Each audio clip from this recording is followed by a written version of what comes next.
queria que você abrisse a sua Bíblia aí no Salmo. Salmo 19, a partir do verso 12. Quem pode discernir os seus próprios erros? Absolve-me, Senhor, dos que desconheço. Também guarda o teu servo dos pecados intencionais, que eles não me dominem. Olha que interessante isso. Então serei íntegro, inocente de grande transgressão. Que as palavras da minha boca e a meditação do meu coração sejam agradáveis a ti, Senhor meu, rocha minha e meu redentor. Eu não sei se vocês sabem, mas nós temos aí 500 milhões de crianças sem pai no planeta Terra. 500 milhões de crianças sem pais no planeta Terra.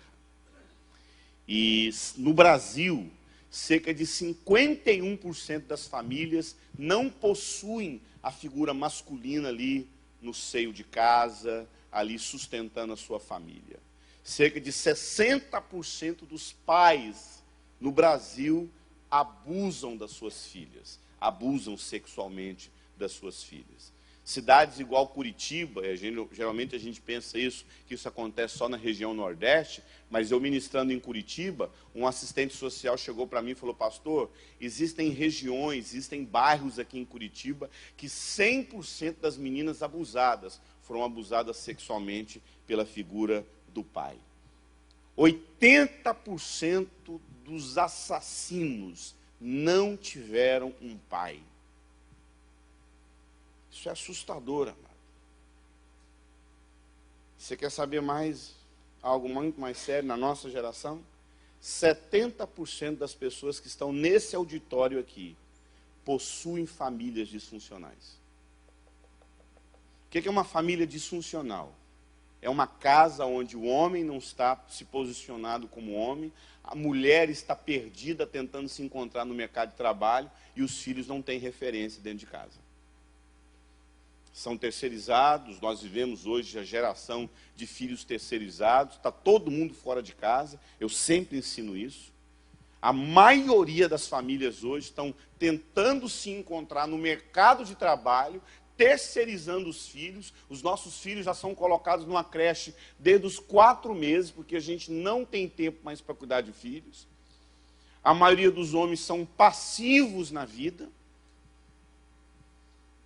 não inspiram as suas esposas a amarem a Deus, não ensinam as escrituras sagradas aos seus filhos, nós não sabemos mais ensinar Bíblia aos nossos filhos. Geralmente quem ensina Bíblia para os nossos filhos é uma professora de escola dominical. Isso quando existe uma estrutura de salinha de escola dominical saudável, porque a maioria das crianças que estão em salinhas de escola dominical estão vendo o filme do Procurando Nemo. Se não bastasse eles ficarem o dia todo dentro de casa vendo televisão, quando vão para a igreja é mais filminho de anime para eles assistirem. As mulheres estão ansiosas, tentando se encontrar no mercado de trabalho, e a maioria dos homens estão passivos diante daquilo que eles não sabem resolver dentro das suas próprias casas. A maioria dos homens passam por sérios problemas ligados à pornografia. A partir dos 40 anos, hoje é provado que cerca de 80% dos homens têm problema com ejaculação precoce. Eles não têm uma vida sexual saudável. Nós vivemos uma geração de epidemia de jovens com problema de identidade. Eu não sei se você sabe, de cada 3 adolescentes, 1 não tem uma identidade masculina boa, formada de forma saudável. De cada 3 adolescentes, 1 não tem uma identidade sexual saudável formada. Porque nós somos uma geração criada por mulheres, nós não somos uma geração discipulada por homens. A ausência paterna hoje é, como eu disse, adoecedora na maioria dos lares, tudo que você olha nessa sociedade de violência, de imoralidade, de perversão, você vai olhar, tudo isso está orbitando em volta de um eixo chamado disfunção familiar. E quando você olha para uma disfunção familiar, famílias estruturadas, casamentos adoecidos, mulheres ansiosas, mulheres entupidas de caroços, mulheres tendo problema de depressão, tentando se encontrar no mercado de trabalho, tudo isso orbita em volta de uma coisa chamada passividade masculina. E discernir isso não é fácil. Discernir esses erros da nossa vida não é fácil. E se nós queremos curar a ferida da sociedade, se nós queremos realmente sarar a nossa sociedade, nós temos que entender que a maioria dos problemas que nós enfrentamos na sociedade está diretamente ligado a uma coisa chamada ausência paterna, adoecimento paterno e enfraquecimento da figura masculina.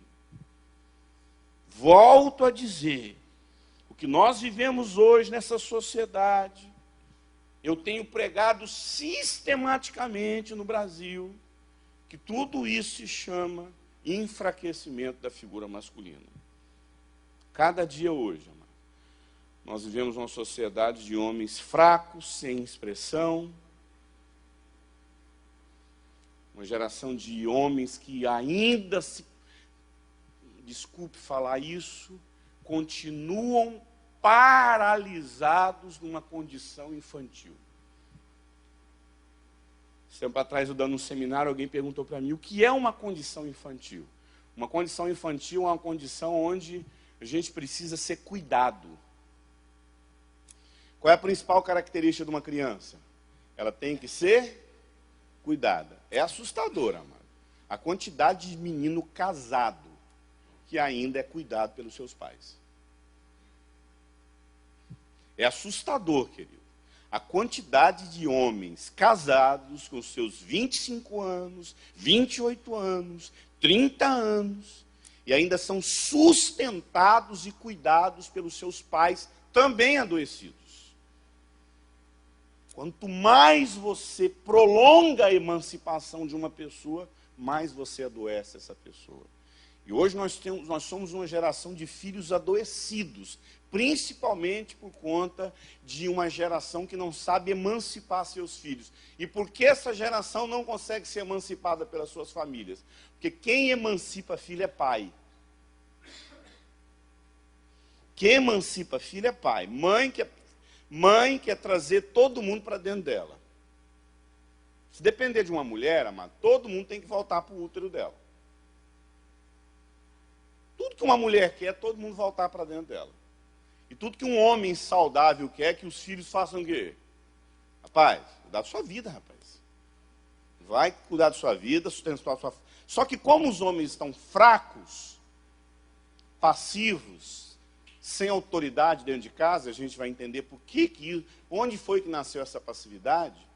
As mulheres que estão governando as suas casas, automaticamente, se as mulheres governam as suas casas, o que acontece com esses filhos? Eles permanecem a vida toda sendo tratados como meninos. Nunca são emancipados, nunca sabem assumir a própria vida, não se importam em pagar suas dívidas, porque sabe que no final quem que vai pagar a conta? Pai e mãe. O pai, amado, deixa um filho passar fome tranquilo.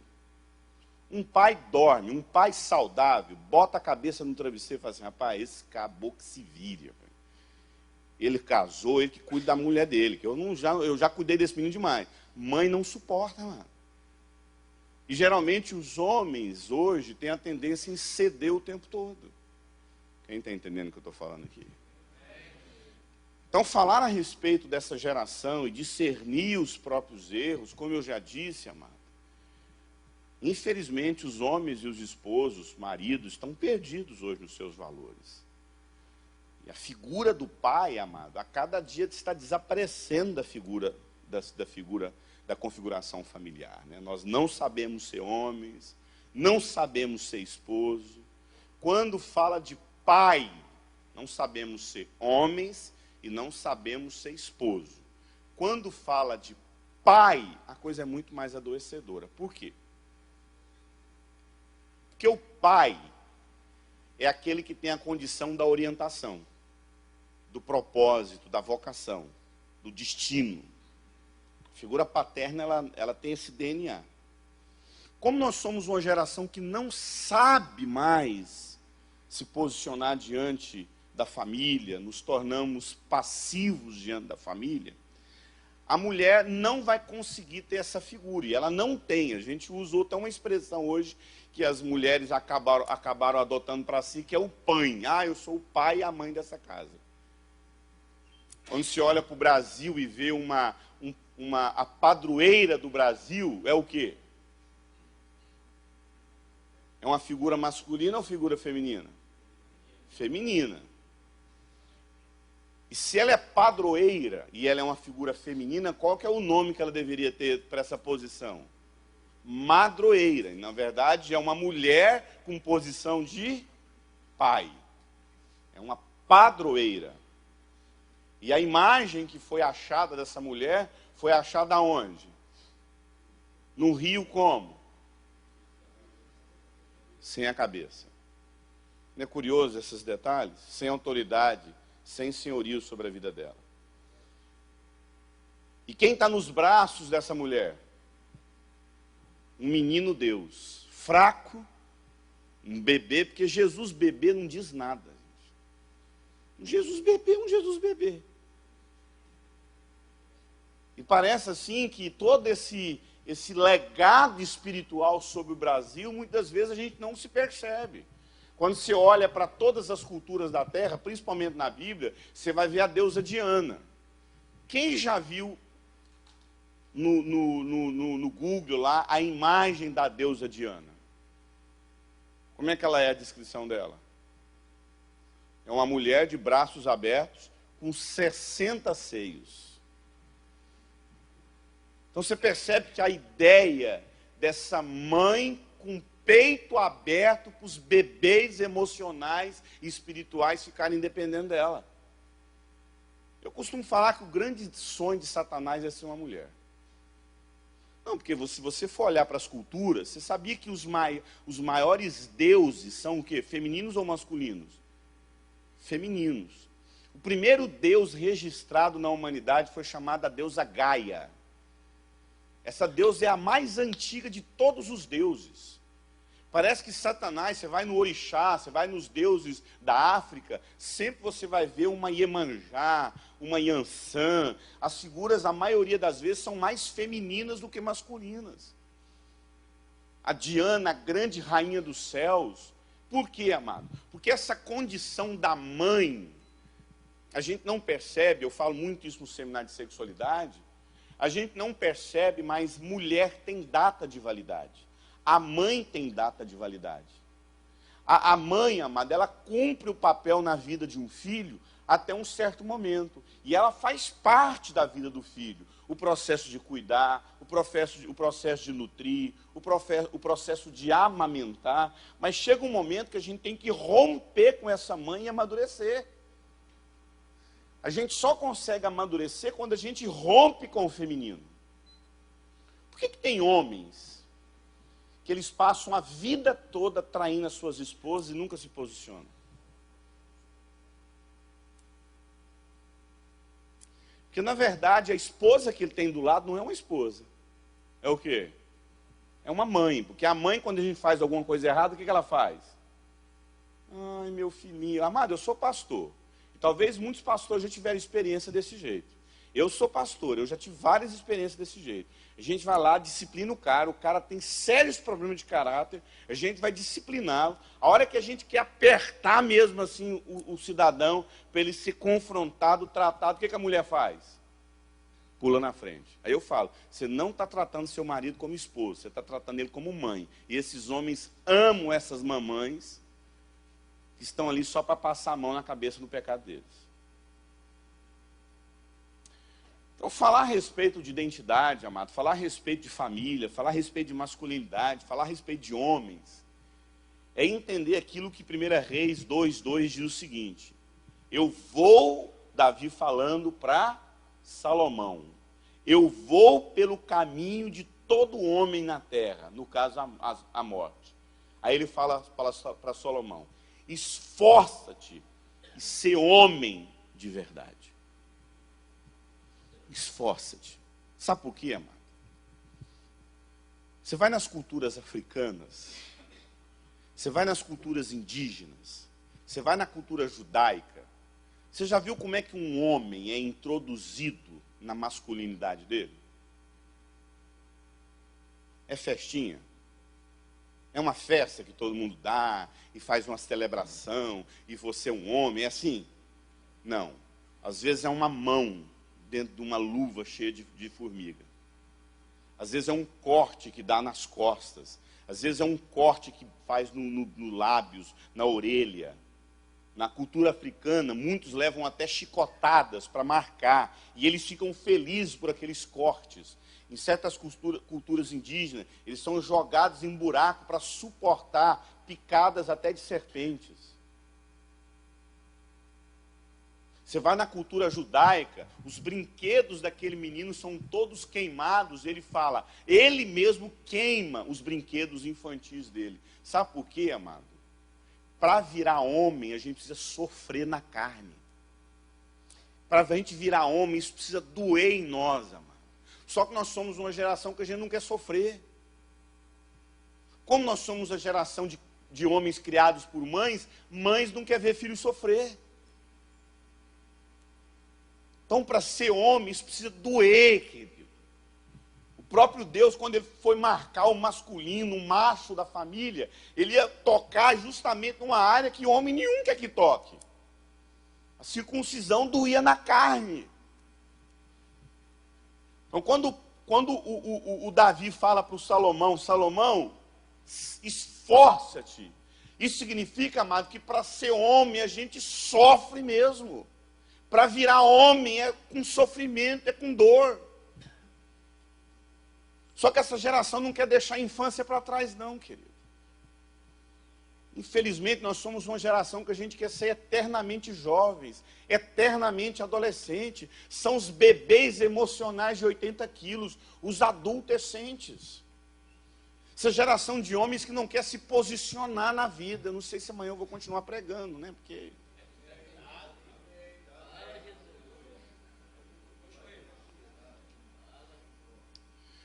Então, falar a respeito de hombridade, amado, é entender que homem não nasce em festinha de 15 anos.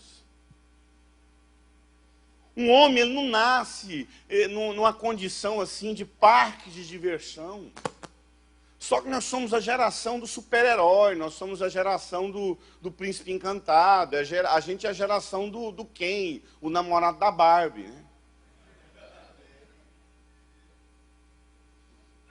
A gente é a geração dos homens que abriram mão da sua posição diante da sociedade para admirar uma mulher forte. Como eu já disse, no meio dessa ausência masculina, e essa palavra é para a gente olhar para dentro de nós e falar, Deus, nós temos que mudar essa realidade. Nós temos que, de uma vez por todas, amado, assumir dentro da nossa casa o nosso papel de sacerdotes. Hoje nós vivemos, amados, uma crise epidêmica de solteirões. É terrível a quantidade de homens solteiros nas famílias. Esses homens estão entrando uns 40 anos. O cara chega para mim e fala assim, pastor, ora por mim, pastor. Eu falei, o que é, meu irmão? Pastor, eu não sei.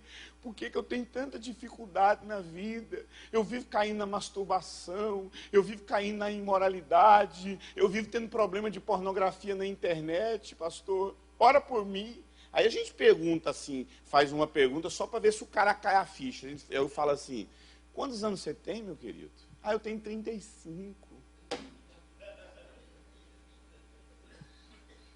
Amado, o cara tem 35 anos. Por que você acha que ele vive se masturbando?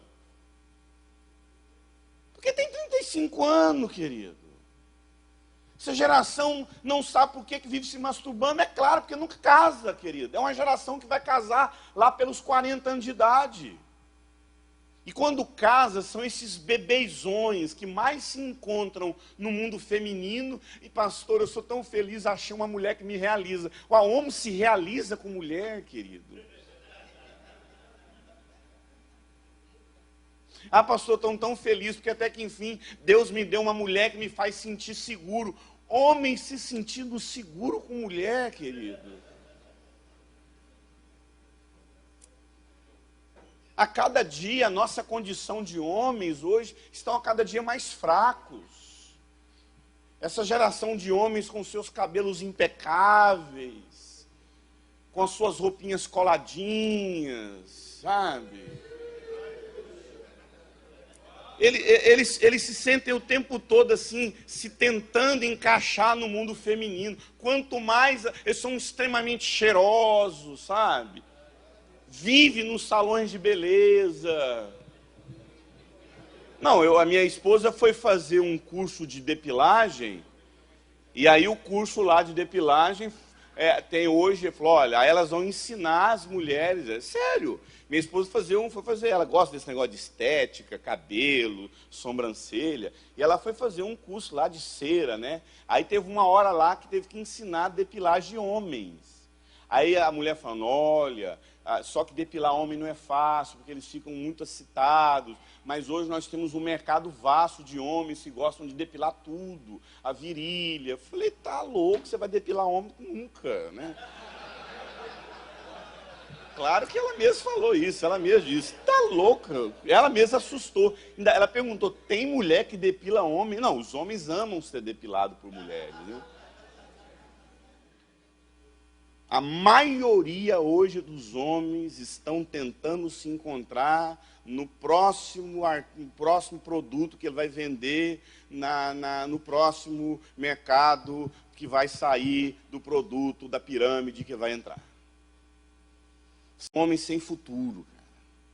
São homens que não sabem mais o que é carreira profissional.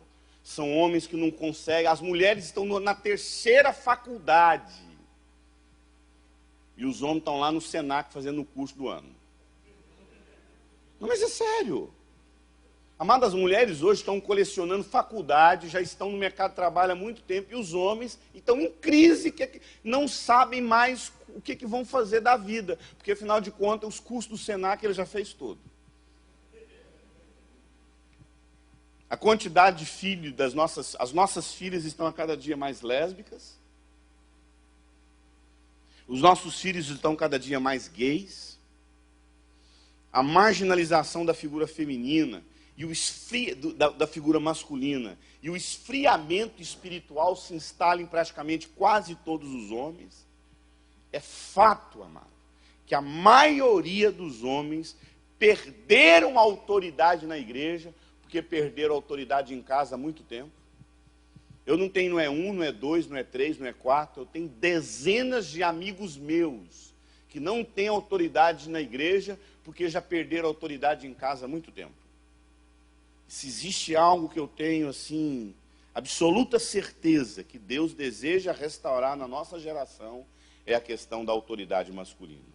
Nós temos que sair desse lugar de desequilíbrio, nós temos que sair desse lugar de inconstância, nós temos que sair dessa condição de infidelidade, passividade. Uma coisa que a gente sempre bate na tecla, que por trás de toda mulher ansiosa tem um homem passivo. Você não tem noção de quantas igrejas que eu vou no Brasil, que praticamente as mulheres estão carregando nas costas as igrejas, e os homens estão tudo de braço cruzado sem fazer nada. Como eu disse para você, isso aqui é avivamento, querido. Isso aqui é avivamento.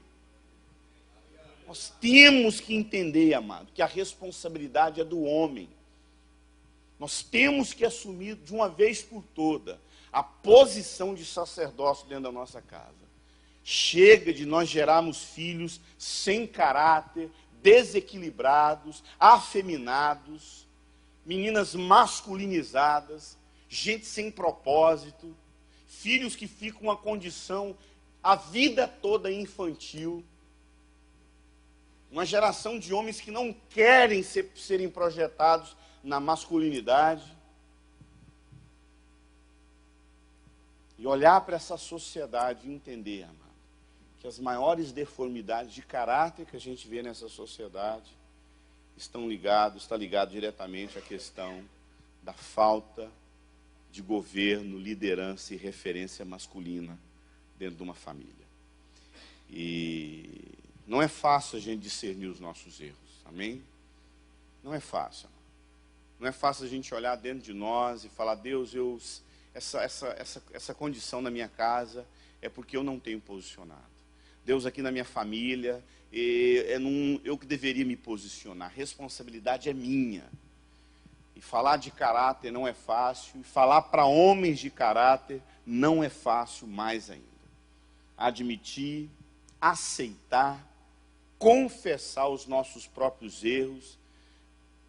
Eu acredito, amado, que é o pontapé inicial da restauração de Deus na nossa casa. Admitir os nossos erros. A palavra de Deus diz em Tiago 4,6 que Deus resiste aos soberbos, mas dá graça aos humildes. Muitas vezes, amado, nós estamos aí ministrando para as pessoas, pregando para as pessoas, ministrando em retiros, ministrando em seminários. E a gente pergunta assim, por que tem tanto pecado? Por que hoje é tanta família destruída? Por que tem tanta imoralidade? Por que tem tanta problemática hoje na vida das pessoas?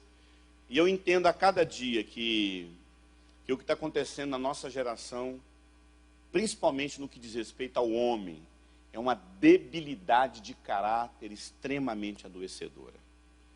E quando a gente fala de caráter, nós estamos falando de integridade. Caráter, nós estamos falando daquilo que é moral. Caráter, nós estamos falando de valores bem formados. Coerência naquilo que nós falamos. Coerência naquilo que nós pregamos. Posso falar uma coisa para você, querido?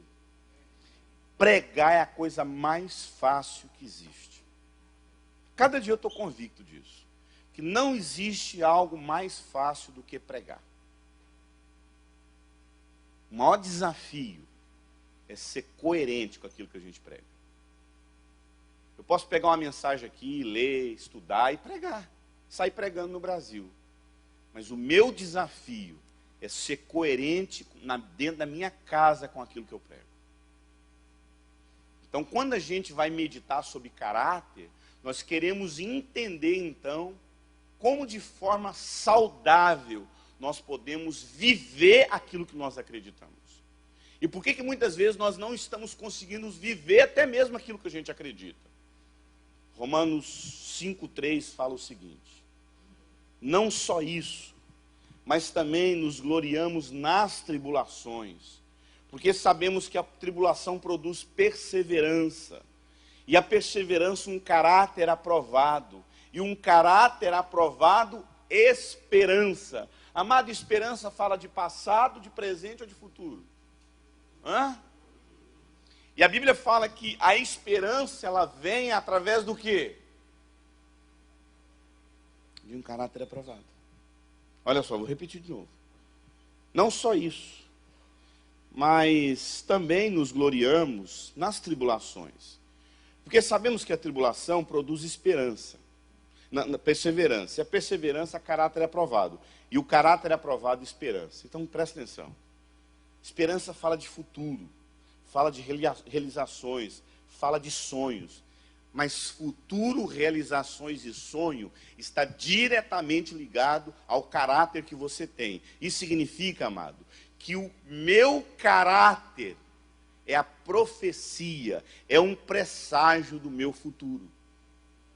A esperança que você quer para a sua vida. Qual a esperança que você tem para o seu casamento? Qual a esperança que você tem para o seu filho? Qual a esperança que você tem para a sua esposa? Qual a esperança que você tem até mesmo para a sociedade? Qual a esperança que você tem para a igreja? Qual a esperança que você tem para a sua vida? Entenda, a esperança que você tem para a sua vida está diretamente ligado com o seu caráter. Se o seu caráter é deformado, de uma vez por todas, entendam acreditam. Romanos 5,3 diz, o Paulo fala, não é possível ter esperança se você não tem um caráter aprovado. Eu penso que isso aqui é o principal ponto, é o pontapé inicial para a gente falar a respeito de caráter. O que você pensa do seu futuro? O que você quer para o seu futuro? Pois bem, amado. Isso depende do seu caráter. Caráter é um conjunto de traços, de valores, de princípio. Caráter é a nossa firmeza. Caráter é a nossa integridade. Caráter é a nossa coerência. Como eu já disse para você, pregar, ensinar, ter uma boa palavra para as pessoas ouvirem, isso é a coisa mais fácil do mundo, amado. O desafio vai ser sempre o fato de que as pessoas vão olhar para a nossa vida. Percebe? As pessoas vão olhar para a nossa vida. Eu, quando estava meditando sobre isso aqui, sabe, eu perguntei para Deus, Deus, qual é a pessoa assim mais clara na Bíblia de que ele teve um futuro assim muito difícil? Ele teve que fazer várias coisas para tentar resolver um monte de problema que ele teve por conta de um caráter deformado. Quem é a pessoa que a gente mais lembra que tinha um caráter deformado e por conta desse caráter ele teve que reencontrar com a família, ele teve que reencontrar com o irmão, ele quebrou a cabeça, fez muita coisa errada, ele teve até que brigar com Deus. Quem foi? O que significa Jacó? Enganador. Enganar as pessoas está diretamente ligado ao quê, querido? Caráter. A maioria de nós sabemos a história do Jacó. A maioria de nós sabemos até o significado do nome dele, usurpador e enganador. E é interessante que tem um texto, em Gênesis 32, 24, que diz o seguinte: Jacó, porém, ficou só, e lutou com ele um homem, até que a alva subiu. Primeiro, falar de debilidade de caráter, que o que a gente vai tratar nesses dias aqui, é falar de uma luta que você vai ter que travar consigo mesmo. Deixa eu te falar uma coisa. Ninguém que tem problema de caráter, que não esteja disposto a lutar consigo mesmo, nunca terá bom êxito. Caráter é um negócio que você vai ter que lutar com você, querido. É uma luta. É uma guerra. E o texto fala, ficou só e lutou. Então deixa eu falar uma coisa para você. A maioria dos seus problemas de caráter, você vai ter que resolver como? Na sua intimidade. É claro que eu vou te ajudar. É claro que a gente vai falar a respeito de caráter. E é interessante que quando tem aquela luta lá em Gênesis 32, o Jacó escuta uma pergunta que talvez ele nunca quis responder. Que lá quando ele respondeu quando o pai dele perguntou o nome dele, o que ele falou? Qual o seu nome? Ele falou Jacó? Não, ele falou o quê? E quando Deus pergunta lá no Peniel, qual o seu nome? O que ele fala? Jacó. Ele admite, amado. É interessante que a Bíblia, assim, todas as vezes quando você olha para a Bíblia, olha aqui para mim. Todas as vezes quando você olha na Bíblia, você vai ver sempre o nome da pessoa ser associado ao caráter dela. Sempre tem muito a ver com a pessoa o nome dela. E parece que quando Jacó disse para Deus, Deus falou, Jacó, tá bom, você está lutando comigo aqui. Me responda, qual o seu nome? Em outras palavras, Deus estava perguntando para o Jacó, quem você é? Quem você é? Quando aquele anjo perguntou para Jacó, qual o seu nome? Na verdade ele estava perguntando, qual o teu caráter? Que tipo de homem você é?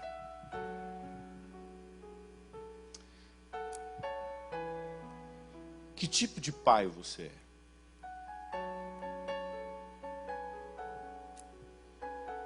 Que tipo de funcionário você é?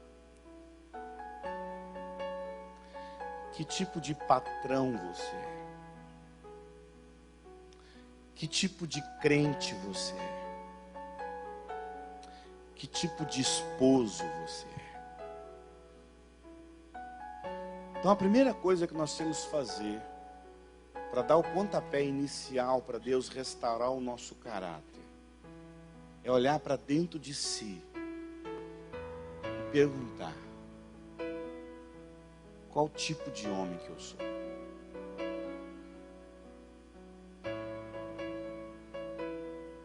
Você desejaria que todos os homens da terra fossem igual a você?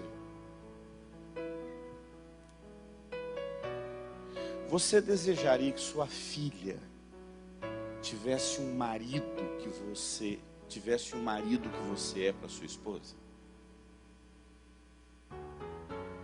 Quando você olha para sua filha, o tipo de marido que você deseja que ela tenha é você? É o tipo de homem que você é? Eu acho que por aí a gente começa a perguntar.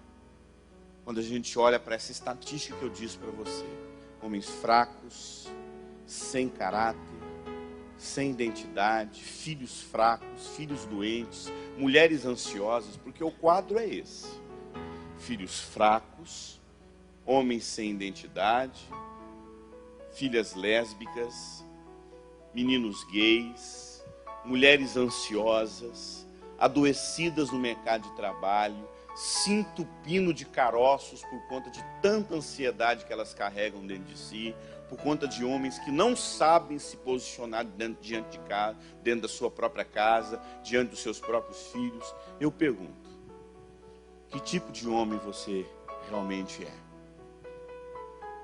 Nessa briga aí com Deus. Porque assim, é interessante que a Bíblia fala assim, que tocou o anjo aonde? Na coxa de Jacó. Você sabe o que significa a palavra coxa na Bíblia? Às vezes a gente não percebe. A palavra coxa na Bíblia significa dividido. Até quando cocheareis entre dois? O Jacó era um cara dividido. Por isso que ele era dividido. Uma perna boa, outra ruim, ele era manco. Aonde foi, na verdade, o verdadeiro encontro de Jacó? Não foi em Peniel. Peniel foi o início do tratamento na vida de Jacó. O verdadeiro encontro de Jacó foi aonde? Gilgal. Porque lá em Gilgal, a Bíblia fala que depois que ele teve aquele encontro com Deus, ele voltou para sua casa e quebrou todos os ídolos. Quer dizer que mesmo depois de Peniel, o que tinha na casa de Jacó? Ídolos. Lá em Gilgal, o que ele fez? Ele realmente se decidiu. Porque lá em Peniel, ele saiu ainda como? Ele se viu o Deus que ele encontrou em Peniel e o Deus da mulher dele lá dentro de casa. Porque quem se viu outros deuses, sabe quem que era? A mulher dele. Depois de Peniel, Jacó se posicionou, realmente entendeu quem ele era em Deus. Mas ele fez isso com a casa dele? Não, a mulher dele se via ídolos. Amado, eu quero que nesses dias aqui você tenha um Gilgal na sua vida. Você seja confrontado em Peniel, mas você tenha um encontro assim radical diante de Deus em Gilgal. De poder olhar para dentro de si, buscar diante de Deus um caráter restaurado, um caráter transformado. E fazer essa pergunta aqui: que tipo de pai eu sou? Eu estou nesse Peniel aqui agora. Que tipo de patrão eu sou? Que tipo de esposo eu sou?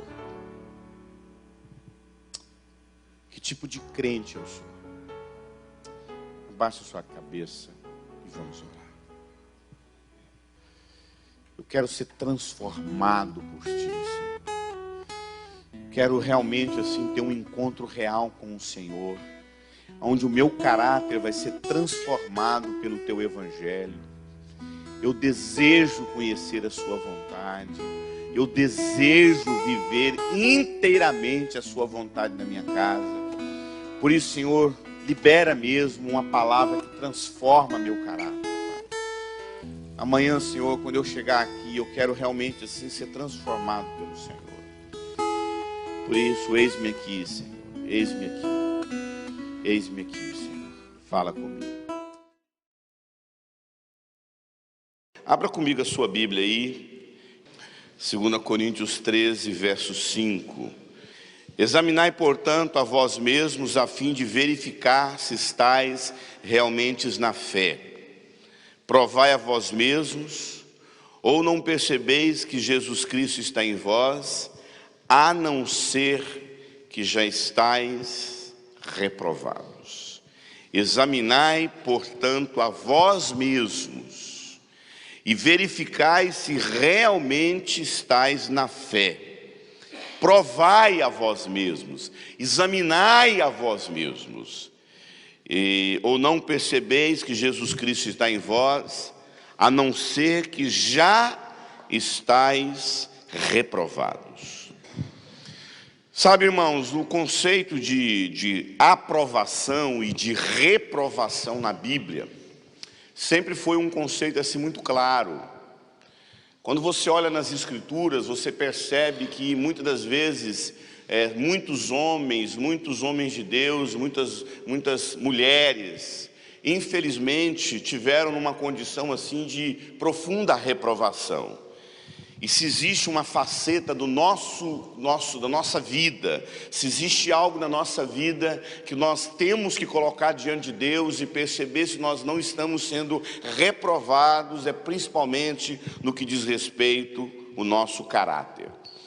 E a gente tem trabalhado aí com aconselhamento há mais de 7 anos. Deus tem nos dado aí uma experiência aí muito profunda nessa questão da libertação e da cura emocional. E é interessante a gente perceber quantas pessoas hoje são envolvidas em pecados, e a gente tenta assim comparar, né? Dizendo que antigamente realmente era a mesma coisa. E realmente, querido, pecados que nós cometemos hoje na sociedade sempre existiram. Mas sabe, irmãos, a quantidade hoje de pecados que nós temos percebido na vida de muitos crentes, de muitas pessoas, e quando se fala da figura masculina, é preocupante hoje a passividade e o nível de pecado que as pessoas têm no seu caráter, na sua vida. E eu queria, sim, apresentar até rapidamente alguns princípios para a gente refletir nessa questão do nosso caráter. Eu vou pedir para você abrir de novo a sua Bíblia em Filipenses 2, e aí você vai para frente um pouquinho ali em Filipenses 2, de 19 a 22. Espero no Senhor Jesus enviar-lhes Timóteo brevemente, para que eu também me sinta animado quando receber notícias de vocês.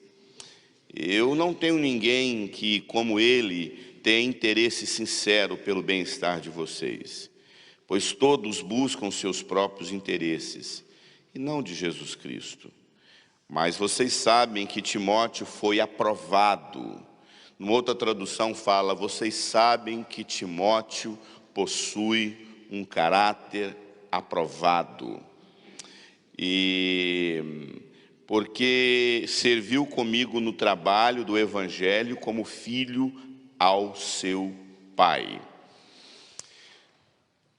É interessante esse texto porque Paulo fala justamente da necessidade que uma igreja tinha de receber, no caso os Filipos, de receber ali um pastor para pastorear aquela igreja. E Paulo, quando ele pensa a respeito de alguém que vai exercer um ministério, de alguém que vai cumprir um propósito, que vai cuidar de pessoas, que tem interesse em cuidar de pessoas, o Paulo fala que essa pessoa deveria ter um caráter aprovado. Essa pessoa deveria ser modelo e não buscar os seus próprios interesses, mas se preocupar com o interesse dos irmãos. É isso que Paulo vem falando, né? E a gente quer pensar a respeito dessa questão do nosso caráter, né? Sabe, irmãos, eu não estou aqui para atacar ninguém, eu não estou aqui para acusar a sua vida, até porque eu já fui um homem extremamente impuro. Eu já fui um homem extremamente imoral, tive muito envolvimento com garota de programa no meu passado.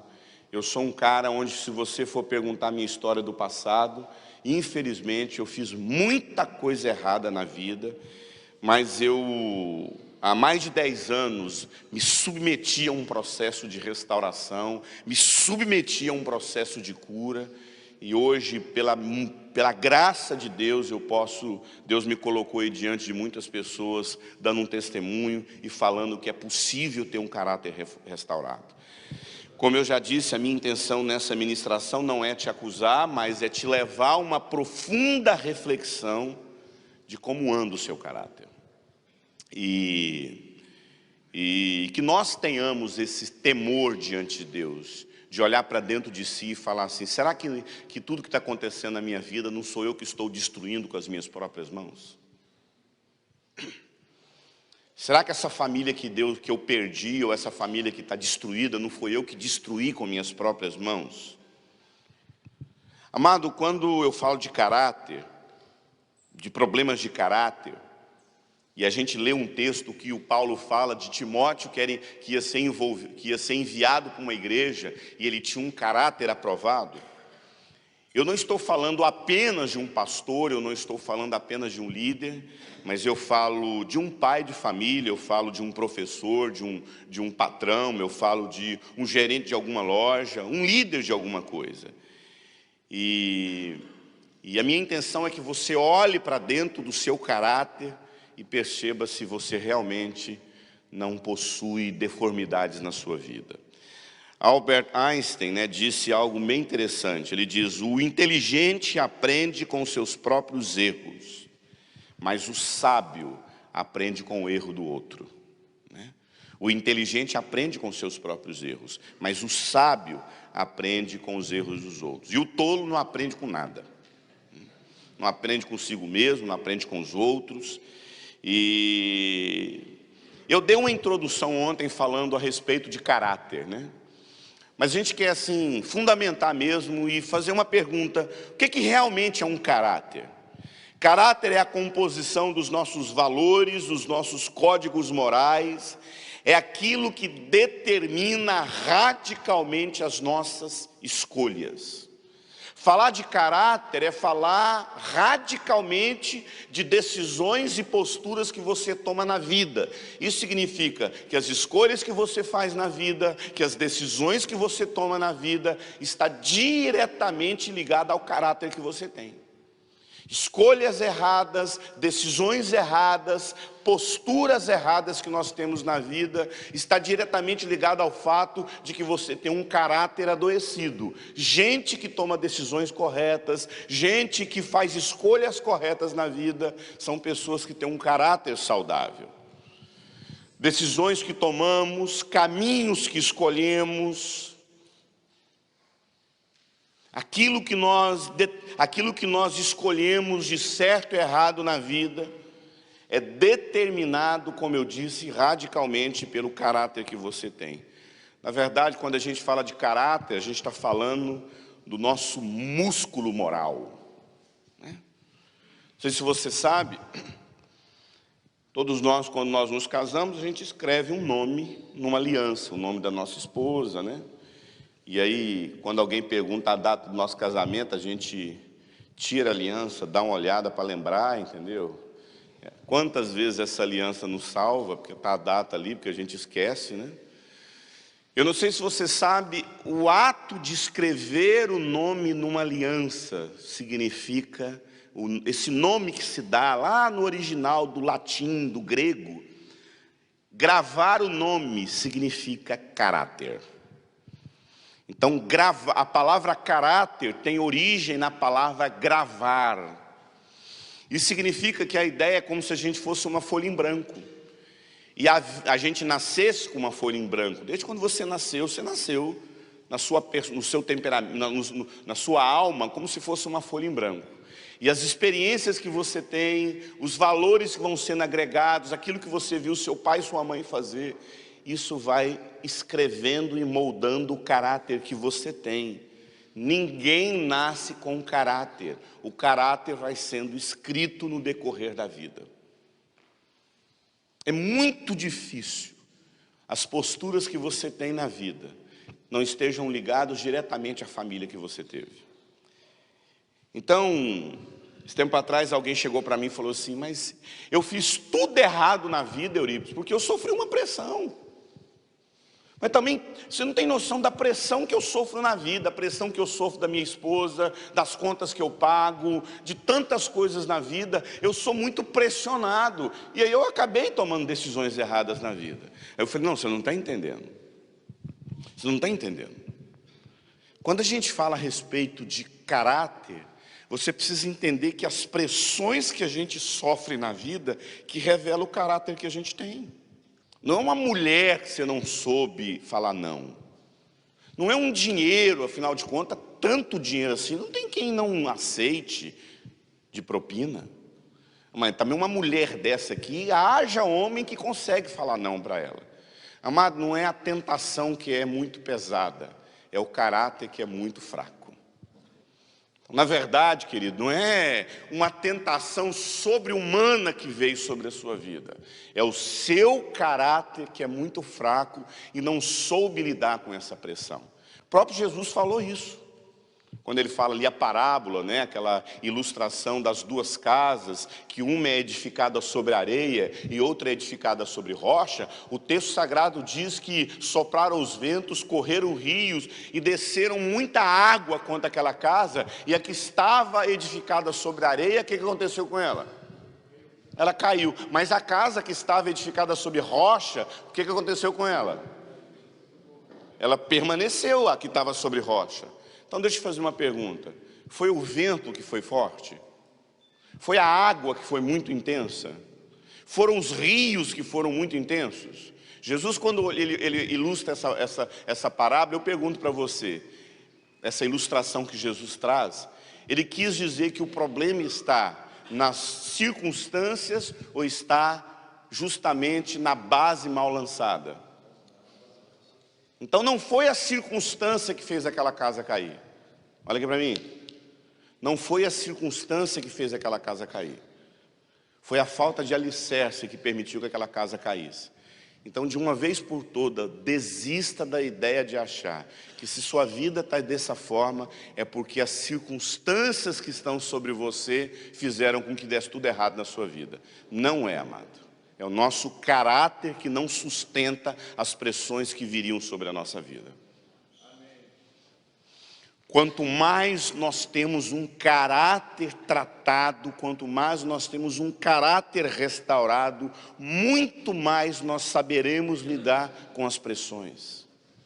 Homem que tem caráter restaurado, uma pessoa que tem um caráter restaurado, é esse caráter que vai determinar o que vai acontecer no futuro. O nosso futuro é uma profecia, na verdade o nosso caráter é uma profecia do nosso futuro.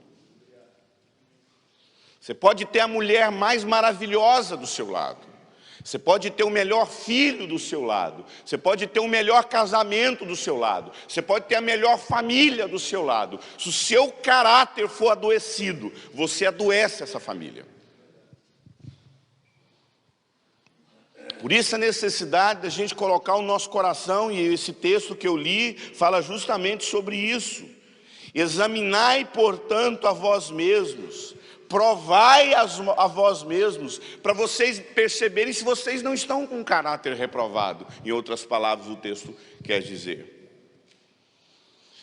1 Coríntios 9, 27 diz o seguinte: eu esmurro o meu corpo, e eu faço dele escravo, para depois de haver pregado a outros. O que eu estou falando aqui, fazendo com vocês aqui? Pregando, falando a outros. O texto sagrado diz: e eu esmurro o meu corpo e faço dele escravo, para que depois de haver pregado a outros, eu mesmo não seja reprovado. Então o texto está dizendo que eu posso estar pregando para pessoas, eu posso estar exercendo um ministério até de ajudar outras pessoas, mas no entanto eu posso estar sendo reprovado. Quantas vezes, amado, a gente está cuidando da nossa família? Quantas vezes a gente está até ajudando, sabe? O homem tem uma frase, né? Pelo menos eu estou trabalhando. Pelo menos eu estou sustentando essa casa. Amado, o texto fala que aquele homem edificou uma casa. Ele construiu, amado. Ele levantou paredes, ele pôs telhado, ele colocou janela, ele pintou. Só que tudo que ele fez foi sobre fundamento errado. Você pode fazer um monte de coisa na sua vida, mas se você não tem um caráter saudável, se você não tem um caráter firmado nos valores do reino de Deus, mais cedo ou mais tarde, isso tudo se torna uma maior ruína na sua vida. Porque é a pressão que a gente sofre. E a gente sofre pressão por todos os lados, sim ou não? Sim. E é interessante, vamos pensar a respeito, quem é da área da construção aí? Maravilha. Deixa eu te fazer uma pergunta. Um dos principais, me corrija se eu estiver errado, um dos principais pontos que se trabalha quando a gente vai lançar um alicerce é produzir o que na terra?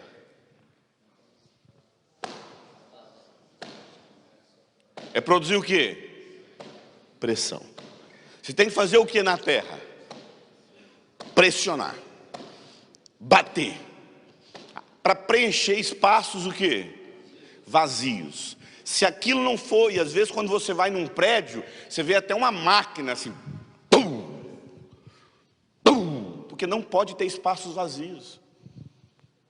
Quanto mais pressão, mais o alicerce é forte. Então como é que a gente sabe se um alicerce é saudável? Quando as pressões vêm sobre aquele alicerce. Porque na hora que você vai construindo aquela casa, quando você vai colocando tijolo após tijolo, madeira após madeira, e você vai produzindo algo em cima daquele solo, se aquele alicerce não foi muito bem lançado, se não houve pressão, um caminhão passa na rua, começa a ter certas pressões em volta daquela construção, começa a acontecer o quê? Rachaduras. Presta atenção. Começa a ter o quê? Rachaduras. Então eu te pergunto, por que existe tanto racha na sua vida? O que tem tanto trincamento na sua história? Pastor, quando eu menos espero, está tudo quebrado, está tudo rachado. Será que você não entendeu que o processo da construção do nosso caráter exige muita pressão? E é a pressão que determina o nível de caráter que nós temos, amado. É a pressão que determina se o nosso caráter realmente é um caráter saudável. E é interessante que quando começa a acontecer certos abalos, né? E a gente começa a perceber assim que as paredes começam a trincar, a gente começa a encostar um guarda-roupa, a gente coloca um quadro para tentar disfarçar aquilo que está acontecendo, não é verdade? Mas mais cedo ou mais tarde a gente vai ter que acabar saindo daquela casa, porque senão aquilo vem tudo na cabeça de todo mundo. Tem um texto bem interessante ali no Salmo 11, né, que diz: perdidos os fundamentos, o que fará o justo? Fundamentos são valores do nosso caráter. Fundamento é o nosso caráter. Texto sagrado fala: perdidos os fundamentos, Salmo 11, o que fará o justo? Então o justo aí fala do crente. O justo aí, amado, fala do cristão. Então quando a gente olha para a nossa sociedade e a gente vê a quantidade de pessoas com caráter adoecido, então quando a gente olha para tudo isso, né, nesse texto aí do Salmo 11, 3, quando os fundamentos estão sendo perdidos, o que nós vamos fazer? Quando o caráter das pessoas estão a cada dia sendo destruído, o que a gente vai fazer? Então, será que é problema financeiro que está fazendo os nossos casamentos adoecerem? Pressão? Será que é incompatibilidade? Amado, nós nunca fomos uma geração que nós nos separamos tanto por incompatibilidade.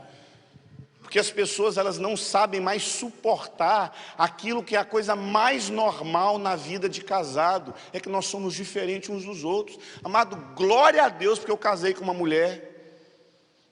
Porque se eu quisesse casar com alguém igual a mim, eu teria casado com quem? Com um homem, eu não gosto de homem. Eu casei com uma mulher, totalmente diferente de mim, totalmente diferente de mim. Sabia que nós homens gostamos de conviver muito mais com homens do que com mulheres? Sabia disso? Isso é fato. Você gosta de sair muito mais com seu amigo do que com sua mulher, sim ou não? Sim, ué. Você gosta de pescar com sua mulher? Tem coisa mais insuportável do que pescar com a esposa? Fica tudo arrumadinho. Tem que tomar banho toda hora. Homem vai pescar para ter o prazer de poder dormir sem banhar. Eu sei, a gente sabe que é isso.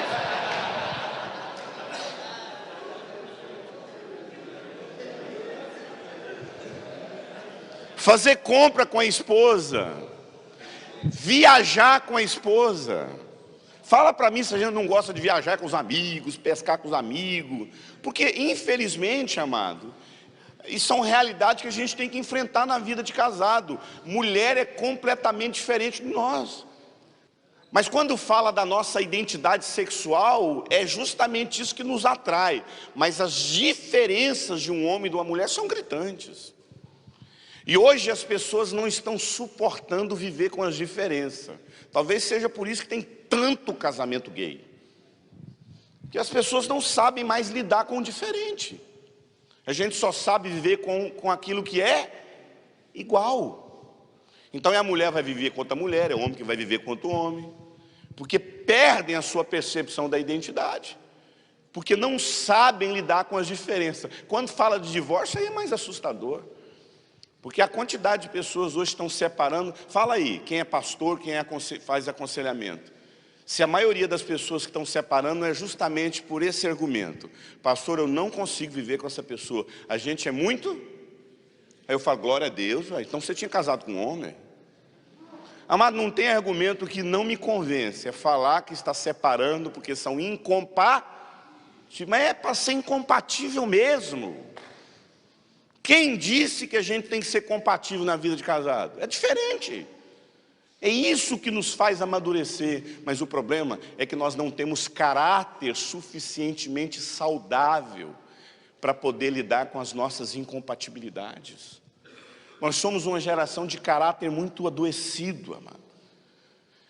Então essas pressões que vêm nas nossas vidas, porque nós não temos um caráter saudável, a pressão vem, a pressão vem. Seja a pressão da tentação por uma mulher, seja a pressão pelo dinheiro, seja a pressão pela fama, seja a pressão pela afirmação, seja a pressão pela necessidade de querer provar que é alguma coisa, seja a pressão por poder. Então a primeira pergunta que eu tenho para fazer nessa manhã: o que te pressiona? O que pressiona a sua vida? O que realmente ali na vida, aquilo pressiona você e você cede? Se a pressão vem e o trincado acontece, significa que o fundamento está fraco. Estou errado quem é da área da construção? Está certo? Quando uma pessoa procura um engenheiro, olha aqui, eu tenho aqui 500 mil para construir uma casa. O que o engenheiro fala que tem que pegar parte desse dinheiro e fazer o quê? Enfiar onde? Enterrar. Falar o seguinte, você tem 500 mil aí, 150 mil vai para onde? Vai para ser enterrado no chão. E geralmente quando a gente planeja uma casa, a gente não pensa o quê? Nos alicerces. A gente só pensa naquilo que é. Agora eu vou fazer uma pergunta para você. Você consegue ver o alicerce desse prédio aqui? O que a gente consegue ver? Paredes e tetos. Presta atenção. Os nossos valores, eles são fincados em momentos que as pessoas não nos veem. O nosso caráter, ele é forjado no oculto. O seu caráter, ele é visto na sua intimidade. Não é naquilo que é perceptível. Você olha para uma pessoa, você olha para ela assim, para aquele casamento, aparentemente, você olha para aquele rapaz, para aquela menina, aparentemente, visivelmente é uma coisa bonita. Mas quando você vai entrar na intimidade da pessoa, você fala, pelo amor de Deus, você não tem noção como é que esse cara é. Então é fácil ouvir o pastor Eurípides. É fácil pegar uma mensagem do pastor Eurípides e amém, eu não posso pagar mais excesso de bagagem não, gente. É fácil adquirir uma mensagem minha, mas o grande desafio é conviver comigo. Você conhece o meu caráter me ouvindo pregar? A gente conhece o caráter de uma pessoa como? Convivendo com ela. Então é a vida a dois, a vida em amizade, em comunhão que revela o caráter que nós temos. Então, eu queria meditar a respeito das consequências que nós temos muitas das vezes por termos um caráter doente. O que acontece na vida de uma pessoa quando ela não tem um caráter saudável? Primeira coisa que nós percebemos no aconselhamento, percebemos aí nas experiências que nós temos ajudando pessoas, é que a maioria das pessoas que tem um caráter adoecido, a vida espiritual dela é uma mentira. Gente que tem um caráter adoecido, ele vive de aparência. As pessoas olham para ele, aparentemente parece uma pessoa frutífera, saudável, alegre, mas quando você entra na intimidade das pessoas, você percebe que ela não tem relacionamento saudável com Deus. Não tem vida de oração, não tem leitura sistemática da palavra. Gente de caráter doente é uma vida de mentira. Porque tudo que você olha para ele parece que aparentemente parece bonito, mas é uma vida invisível, adoecida. Quando a pessoa é líder, quando a pessoa é um pai, uma pessoa de expressão numa casa, ele acaba vivendo no automático e não tem coisa mais terrível. Vou falar uma coisa para você, amado. Uma das piores coisas que eu descobri na vida de pregador e de pastor é que você pode fazer tudo o que você está fazendo e ser uma mentira.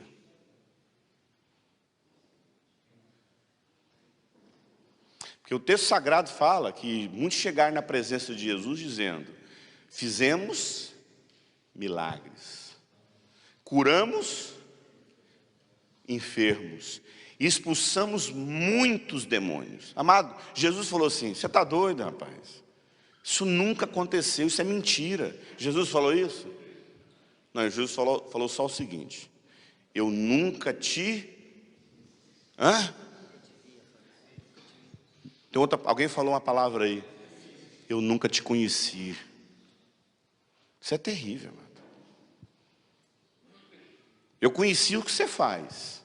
Eu conheci suas pregações, eu conheci suas orações, eu conheci seus milagres, mas eu nunca conheci o seu caráter. É terrível essa expressão que Jesus diz para aquelas pessoas que fizeram milagres, para aquelas pessoas que organizaram cruzadas, para aquelas pessoas que oraram por demônios e os demônios saíram. Jesus fala, posso falar uma coisa? Eu nunca conheci vocês. Amado, quantas vezes, amado, a gente faz um monte de coisa, quantas vezes a gente trabalha, edifica, mas ninguém conhece a nossa intimidade. É uma mulher que não sabe que marido ela tem, é um marido que não sabe a mulher que tem. A gente não conhece um ao outro. E infelizmente, quando se trata de homens, isso é muito mais sério, porque o homem tem uma tendência de estar fazendo tudo, está pescando, está jogando, está vendo futebol, está saindo, e ninguém conhece o coração um do outro, porque o homem tem dificuldade de se abrir. Nós homens temos uma tendência natural de nos blindar com a nossa masculinidade e com a nossa atividade, com o nosso trabalho, com o nosso ativismo, e ninguém não nos conhece. Então, essa vida de aparência, essa vida que, espiritualmente falando, todo mundo até acha que está bem e não está, é a primeira característica de alguém que tem um problema de caráter. Ele é uma mentira. O relacionamento com Deus não existe. Todo mundo olha para ele e pensa que ele é um pregador. Eu conheço um monte de gente, recentemente, infelizmente, um grande amigo meu, uma pessoa da minha intimidade.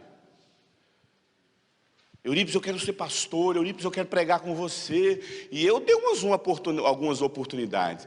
Mas é interessante que depois eu descobri que ele olhava para a minha vida espiritual, ele olhava para o meu ministério, ele olhava para a expressão que eu estava tendo ministerialmente falando, e eu tenho certeza que ele pensava o seguinte: se eu fizer o que o Eurípides está fazendo, o meu caráter vai ser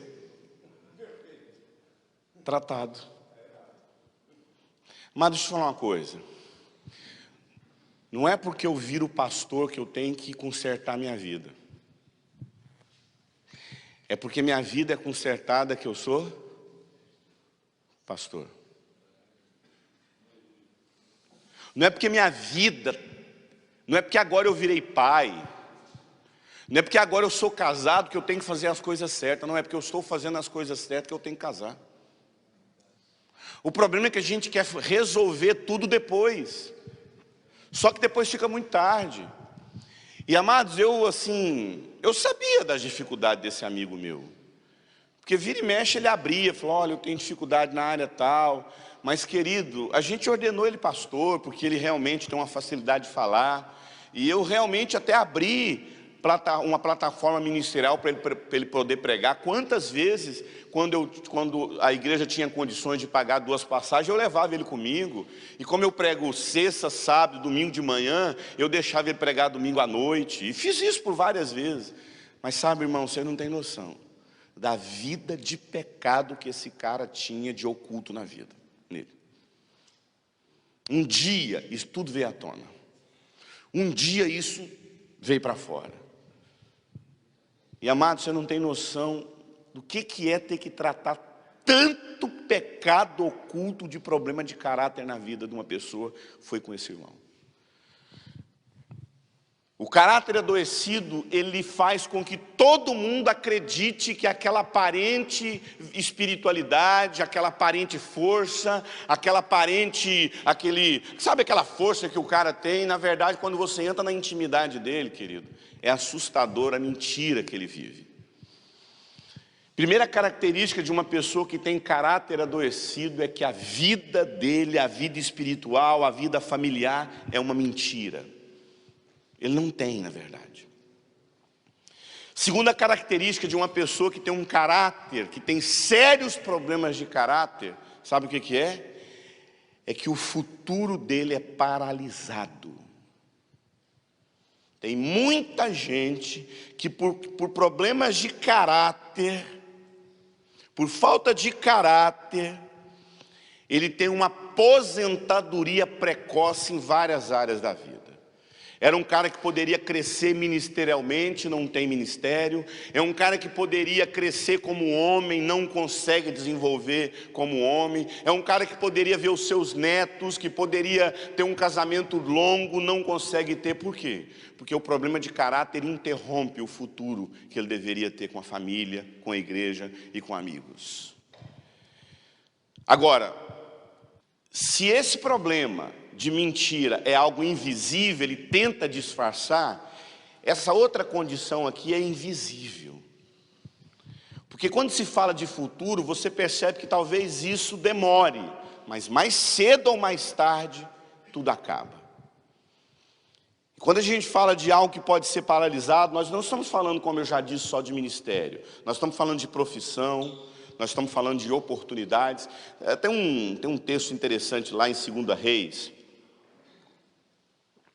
5,19, que conta a história de um cara chamado, quem sabe o nome dele? Lá de 2 Reis 5,19. O servo de Eliseu, quem que era? Geazi. Por que eu gosto de falar do Geazi para homens? Porque essa questão financeira na vida dos homens é uma luta. Se tem uma coisa que homem não se abre para a esposa, principalmente é a vida financeira. Tem mulheres, amado, que elas passam a vida toda casadas sem nunca saber dos rombos, das pilantragens, das desonestidades, das crises e das prisões que os seus maridos passam na vida financeira. Porque nós homens achamos o seguinte: se eu abrir minha vida financeira para minha mulher, eu vou ser menos homem. Eu vou dar uns testemunhos para vocês. Os meus no meu primeiro ano de casado, eu não abri a minha dificuldade financeira com a minha esposa. E uma das coisas que Deus tratou na minha vida foi isso. Se você quer ser tratado na área financeira, coloca a sua esposa. Aí você vai falar assim: pastor, você não tem noção. Se eu abrir minha vida financeira para minha esposa, eu morro. Ela me mata. Ou então, pastor, era pior a minha situação. Você não tem noção do estrago que a minha mulher vai fazer se ela entrar na minha vida financeira. Graças a Deus, assim, Deus me deu um presente, que é ter uma mulher muito controlada financeiramente. De vez em quando eu falo que eu não tenho dinheiro, ela fala: você não tem, mas sabe aquela grana que eu estava guardando, está lá muito bem guardada naquele lugar lá em casa. Minha esposa já é o contrário, ela vai andar numa cidade inteira para descobrir, ela tem que ter certeza que aquilo que ela está comprando não tem algo mais barato na cidade. Você está achando que é exagero meu? Amado, eu tenho 10 anos de casado. Minha esposa demorou 10 anos para comprar uma geladeira.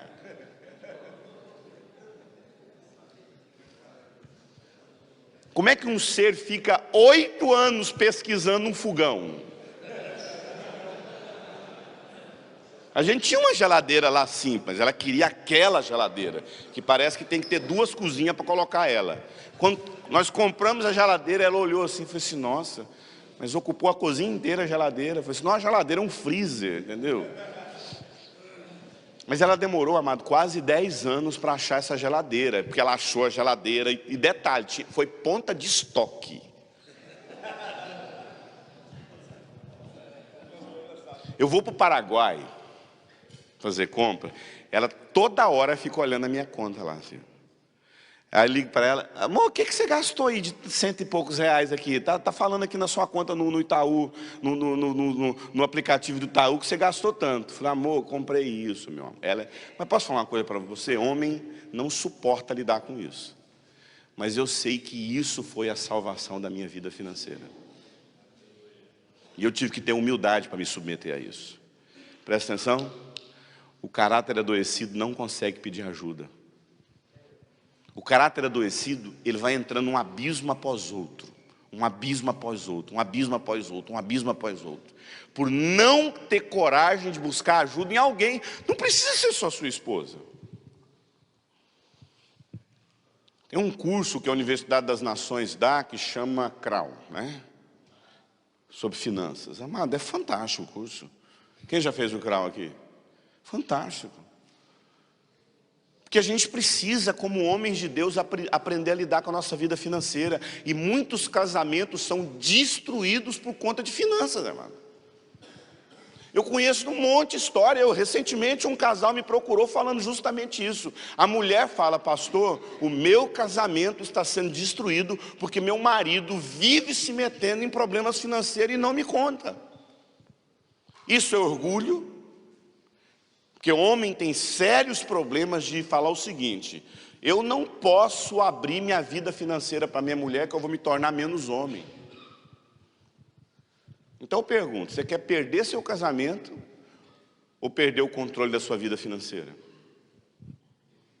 O que você quer perder? O controle da sua vida financeira ou o seu casamento? Então, quando a gente fala a respeito de caráter, eu acho interessante essa questão do Geazi, né? Porque o Geazi tinha um problema nessa área de dinheiro. Sim ou não? É interessante que o texto fala assim: Eliseu disse, vai, no caso para Naamã. Para quem não conhece a história do Geazi, o Geazi era o servo, o moço, o discípulo do profeta Eliseu. Eliseu era o servo, o moço, o discípulo de quem? Do profeta Eli, né? Do profeta Elias, né? Então, quando o profeta Elias foi aos céus, ele derramou sobre a vida de Eliseu o quê? Porção dobrada. O que ele ia fazer sobre Geazi? A porção tripla, né? Sim ou não? Porque era o Geazi. Mas é interessante, amado, que foi um homem lá, um capitão lá, um general da guerra, chamado Naamã. E Naamã tinha uma armadura muito bonita, que era a patente maior que alguém poderia ter no povo dele, lá no exército dele. E ficou sabendo que Elias realmente iria curar a vida desse homem. Ele procurou o profeta.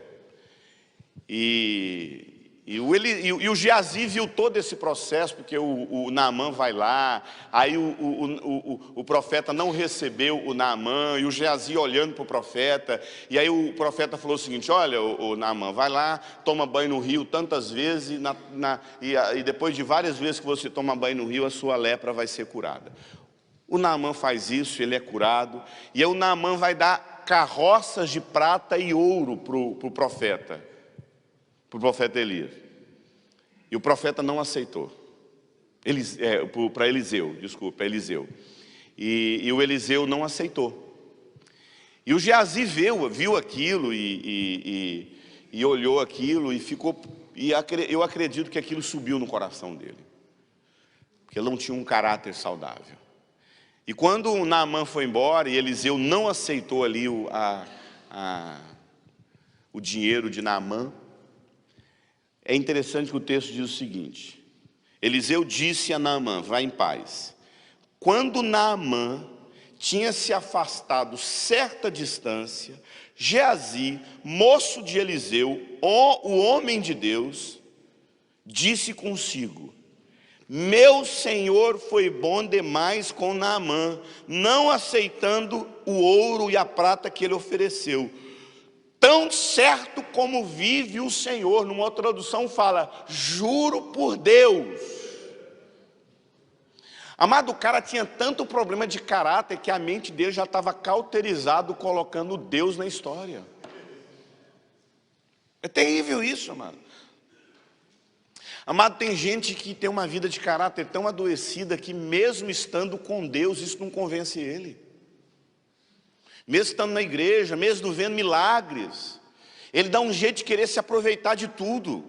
O Geazi tem essa postura: juro pelo meu Senhor que correrei atrás dele para ver se ganha alguma coisa. E é interessante que depois que isso acontece, ele vai lá, pega o ouro de Naamã, fala que foi Deus que mandou pegar na pessoa de Eliseu, guarda o ouro aonde? Quem lembra?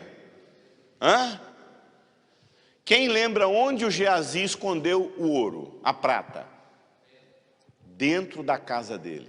Ele enterrou. É muito difícil os nossos problemas de caráter não ser enterrado dentro da nossa própria casa. Se tem um lugar que é afetado com os nossos problemas de caráter, é a nossa família, amado. E a Bíblia fala que Geazi chega lá para Eliseu, e Eliseu fala assim: de onde você vem? Ele falou: não vim do lugar nenhum não, rapaz. Ele falou: para de mentir, cidadão. Para de mentir. Eu estava em espírito. Dorme com esse barulho, gente. Às vezes é uma mulher que olha para a sua cara e fala assim: você está me escondendo alguma coisa.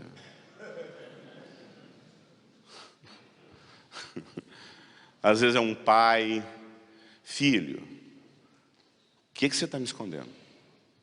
Meu espírito está falando alguma coisa. E aí, o Geazi pegou e falou, não aconteceu nada não. Eu falei, aconteceu sim, rapaz. Eu estava lá em espírito quando você estava fazendo isso. Sabe, irmãos, a falha de caráter, amado, mais cedo ou mais tarde revela. E é interessante, querido, que toda falha de caráter revela mais cedo ou mais tarde as burradas que a gente toma na vida. E isso mais cedo ou mais tarde acaba. O Geazi, querido, era para ser o sucessor de Eliseu. O Geazi era para ser o profeta ordenado por Eliseu. Mas ele teve aposentadoria precoce na sua vida ministerial. Querido, tudo é uma questão de tempo. Mais cedo ou mais tarde as pessoas ficam sabendo do seu problema de caráter. Terceira questão, primeira questão, que o nosso problema de caráter paralisa a nossa vida. A gente se torna uma mentira. Segunda questão, que o nosso problema de caráter é a aposentadoria precoce para muitas coisas que a gente desejou na vida. Um casamento duradouro, uma vida profissional saudável. Olha para a nossa história do Brasil, querido. O que está acontecendo hoje com esse Brasil?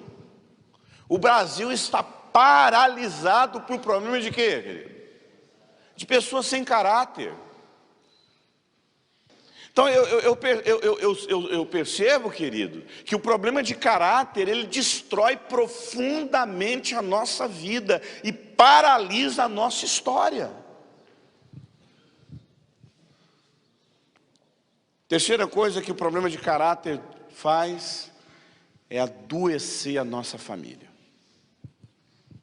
Primeira coisa, paralisa a nossa vida espiritual, a nossa história, aborta o nosso futuro e adoece a nossa família. Olha o que o texto sagrado diz. Portanto, a lepra de Naamã se apegará não somente em ti, mas na sua família e toda a sua descendência. Então saiu Geazi da presença de Eliseu, leproso, tanto ele quanto a sua família. Olha aqui para mim, presta atenção. O problema não é só você. O problema é que esse problema de caráter afeta e adoece a sua família também. Presta atenção, querido. Você acha que esse problema de caráter que você tem é um problema seu? Não é seu, é da sua família. Quantas mulheres adoecem, quantos filhos adoecem, quantas pessoas ficam profundamente doentes por conta de um pai doente. Se eu for perguntar aqui para vocês aqui, a gente vai ter um monte de história que fala, olha, eu fiquei desse jeito por conta do pai doente que eu tinha dentro de casa. Quantas famílias estão adoecidas por conta de um homem adoecido dentro de casa? O problema de caráter, amado, afeta diretamente a nossa família e o futuro da nossa família.